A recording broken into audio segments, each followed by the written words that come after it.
চুলায় মাত্র 20 মিনিটে বেকারি স্টাইলে এই নানখাটাই বিস্কুট বানানো একবার শিখে গেলে বাইরে থেকে চওড়া দামে আর কিনতে হবে না। একবার বানিয়ে বেশ অনেকদিন সংরক্ষণ করে খেতে পারবেন। প্রথমে একটি চালনিতে আমি 1 কাপ নিয়ে নিচ্ছি বেসনটাকে আমি চেলে নিচ্ছি।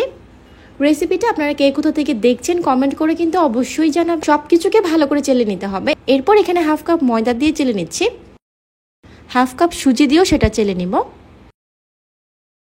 বিস্কিটগুলো একবার বানিয়ে আপনারা অনেক দিন পর্যন্ত সংরক্ষণ করে খেতে পারেন। এখন এখানে আমি 3/4 কাপ দিয়ে দিচ্ছি। এখন এখানে আমি চিনি দিয়ে দিচ্ছি 1 কাপের থেকে কিছুটা কম। চিনির পরিমাণটা আপনাদের স্বাদ অনুযায়ী কম বেশি করে দিতে পারেন। সেই সাথে এখানে এলাচ গুঁড়া দিয়ে দিচ্ছি 1 চা চামচ আর বেকিং পাউডার দিচ্ছি 1 চা চামচ। হাত দিয়ে হালকা করে মিশিয়ে নিচ্ছি। এরপর এখানে আমি তেল আর বাটার মিলিয়ে 1 কাপ নিয়েছি। অল্প অল্প করে দিব আর হাত দিয়ে এভাবে মিশিয়ে নিব। পুরোটা কিন্তু একবারে দেওয়া যাবে না, অল্প অল্প করে দিতে হবে আর এভাবে মিশিয়ে নিতে হবে। মোটামুটি একটু টাইট করে একটা ডো তৈরি করে নিতে হবে। বিস্কিটের জন্য ডোটা একদম তৈরি হয়ে গিয়েছে। ডোয়ের টেক্সচারটা কিন্তু ঠিক এরকম হবে, আপনারা দেখে নিশ্চয়ই বুঝতে পারছেন। আর এখানে কিন্তু বাটার আর তেলটা যে 1 কাপ নিয়েছিলাম পুরোটা লাগেনি, 1/4 কাপের মতো লেগেছে। বাকি 1/4 কাপের মতো তেল আর বাটার আমি রেখে দেব। যে প্লেটটাতে আমি বিস্কিটগুলো বেক করব সেটাতে আমি হাত দিয়ে এইভাবে তেল মাখিয়ে নিচ্ছি।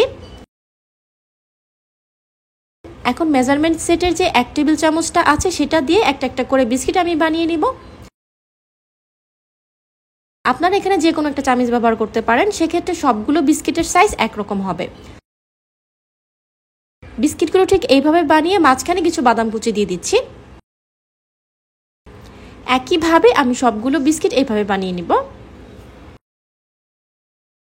এই রেসিপিতে জাস্ট একবার এইভাবে বানিয়ে দেখবেন, তাহলে বাইরে থেকে আর বিস্কিট কিনে আনতে হবে না।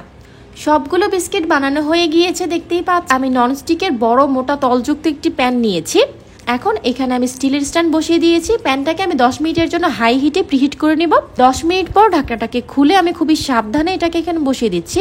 আঁচটা মিডিয়ামে রেখে 20 মিনিটের জন্য এটাকে বেক করে নিতে হবে। 20 মিনিট পর ঢাকনাটাকে খুলে দিচ্ছি। দেখতেই পাচ্ছেন কতটা পারফেক্ট হয়েছে। আর প্রথম অবস্থায় যখন বিস্কিটগুলো গরম থাকবে তখন কিন্তু কোনোভাবেই এটাকে টাচ করা যাবে না।